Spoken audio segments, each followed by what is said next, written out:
Brooks Koepka gave up somewhere between $50 and $85 million to come back to the PGA Tour. He paid a $5 million charity fine on top of that. He walked back in through a side door, rebuilt relationships one by one, and said publicly, "It's meant to hurt. It does hurt. But I understand." That was the deal. He paid. The tour took it.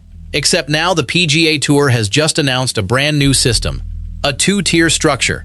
A championship series for the elite. A challenger series for everyone else. And buried inside that announcement is something that should be making Koepka's blood boil right now. Because based on where he currently sits, his stats, his ranking, his FedEx Cup position, Brooks Koepka is not safely inside that top tier. He is dangerously close to the line that gets you sent down. Think about what that actually means. A five-time major champion, a man who just sacrificed his entire LIV equity to come home, potentially relegated to the secondary circuit the moment this system goes live, playing for $4 million purses, while the championship series runs $20 million events without him. Honestly, I think the tour built a meritocracy that may accidentally eat one of its own biggest comeback stories. Do you think Koepka survives this? Or is 2028 already a trap he walks straight into? Drop your answer in the comments right now. And if this kind of insider PGA Tour breakdown is what you follow weekly, subscribe. We cover exactly this. Because what this new system actually does to Koepka's situation, and how close he really is to that relegation line, is something every golf fan needs to understand. That is coming up next. Most players hear the word relegation and feel a wall go up. Koepka felt something different entirely. But before we get there, you need to understand exactly what this system is, because once you see the structure, his reaction makes complete sense.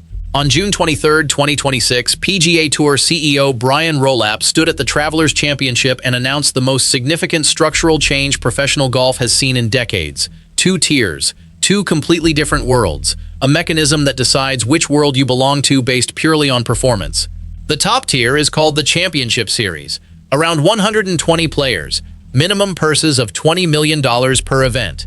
The majors, the players, the signature events, all of it lives here. This is where careers get built and legacies get cemented. Below that sits the Challenger Series.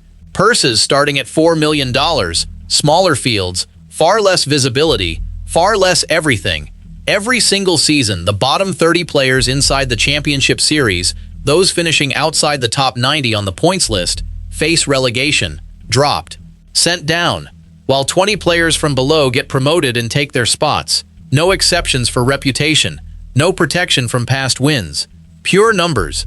The committee that designed this was chaired by Tiger Woods himself, and the word they kept returning to was meritocracy. Sounds clean, sounds fair, sounds like exactly what golf has needed for years. Except this system launches in 2028, and Koepka's major winner exemption, the protection keeping his tour card alive right now, expires in 2028. Same year, exact same moment. The safety net disappears precisely when the trapdoor opens beneath him. That timing alone should make every golf fan uncomfortable. But when you actually see what Koepka has produced on the course since returning, uncomfortable becomes something much harder to ignore. Coming back after years on LIV was never going to be seamless. Rust was expected. An adjustment period made complete sense. But the 2026 season is more than halfway through, and the numbers are not describing a temporary rough patch. One top 10 finish all season. One.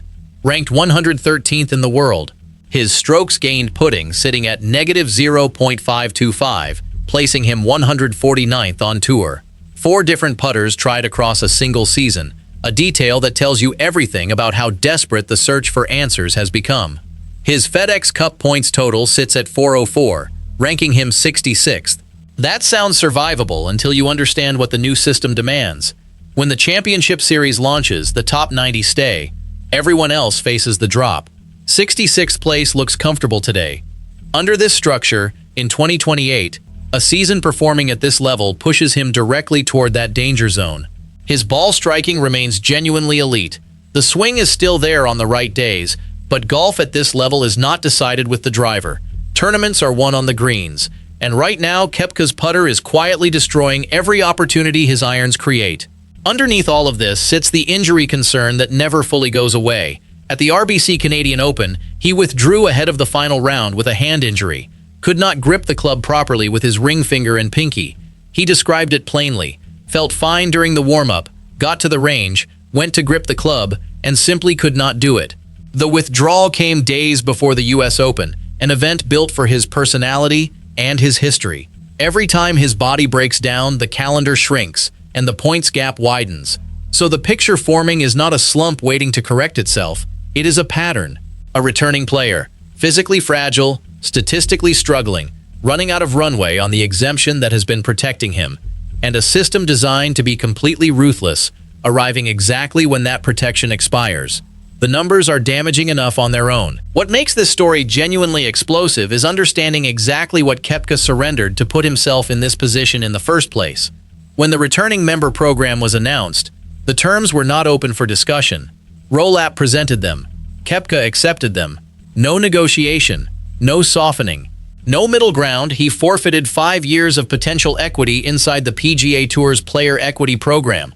Depending on how that equity is valued, the figure sits somewhere between $50 and $85 million. Gone. On top of that, a $5 million charitable contribution required as part of the agreement. For the entire 2026 season, no access to FedEx Cup bonus payments, no automatic entry into signature events. He has to qualify into elite fields through the Aon Swing 5 standings, currently sitting roughly 20 points outside that cutoff. He returned ranked 255th in the world, accepted every condition placed in front of him without public complaint, and when asked directly about the financial damage, he did not minimize it or deflect. He said it was meant to hurt, that it did hurt, but that he understood why. Those words matter, because they are not the words of someone who felt the deal was unfair. They are the words of someone who genuinely believed the sacrifice would be worth what came after. Someone who looked at the PGA Tour's direction and decided it was worth every dollar he left behind to be part of it. Now, that same tour has constructed a system where a player who returned under those exact conditions, stripped of equity, denied bonuses, forced to qualify for events other stars enter automatically, could find himself relegated to the secondary circuit 2 years from now. Not because he quit competing, not because he walked away again, simply because the points did not reach the number the new structure requires. That gap between what Koepka gave and what the system is now offering him in return is where the real explosion lives. And what happened when the relegation implications actually landed on him is something that changes the entire tone of this story. Sources close to the situation described Koepka's initial reaction to the full scope of the new structure as one of visible disbelief, not the composed, calculated public version of Koepka that handled his reinstatement press with measured words. Something rawer, the private version. The competitor who spent years as the most dominant major player on the planet, suddenly confronting the reality that the tour he paid everything to rejoin could legally send him to a developmental circuit within 2 years. His documented public responses began carrying an edge that had not been there at his reinstatement. The tone shifted. When pressed about his 2026 struggles, Koepka did not retreat into diplomatic answers. He acknowledged the frustration openly. He admitted the putter situation had become genuinely painful, not just competitively painful, but personally painful, for someone who built his identity around performing when the stakes were highest. What made the explosion feel inevitable was not just the news itself, it was the accumulation. Every week of grinding in 2026 without the results he expected, every signature event he had to try to qualify for rather than receive an invitation to. Every reminder that the reinstatement terms placed him at the back of a line he once led, and then, sitting on top of all of that, the announcement that the very system he came back to build his future inside could classify him as a second-tier player before he ever got a real chance to prove otherwise. For a man whose entire competitive personality is built on proving people wrong, being told by a points list that he does not belong in the top tier is not just a number. It is a direct challenge to everything he thinks he is as a golfer, and Koepka has never responded quietly to those challenges. Understanding why the explosion happened is one thing. Whether he still has enough left to actually beat this system before 2028 is a completely different question, and the answer is more complicated than most fans want to admit. There is a version of this story that ends as one of golf's great redemption arcs. He comes back humbled, pays the price, quietly rebuilds, then wins a major, and silences every voice that wrote him off. That version is not closed. His ball striking, on the days when his body cooperates and the putter holds for even one round, is still capable of beating anyone in the world. The 63 he shot in the opening round of the CJ Cup Byron Nelson this season was a reminder of what that swing produces when everything connects. His T12 at the Masters showed that the major mentality is still fully intact. 5 major titles are not built on luck. They are built on a competitive wiring that does not simply vanish because one season went sideways. 2 full seasons remain before 2028 arrives and the new structure activates. Inside that window, one tournament win earns automatic championship series inclusion regardless of where the points sit. 1 week, 1 Sunday, 1 charge up a leaderboard. The entire conversation changes. But professional golf does not protect reputations. It does not honor past sacrifices at the scoring table. And the new PGA Tour, by deliberate design, is being built to care about nothing except what appears on the scorecard at the end of 72 holes. Koepka paid an almost incomprehensible financial price to come back to a tour that is now telling him his history means nothing when the new era starts. He surrendered generational wealth to compete inside a structure that will judge him with exactly the same ruthlessness it applies to a first-year player desperate to keep his card. The irony is almost too clean.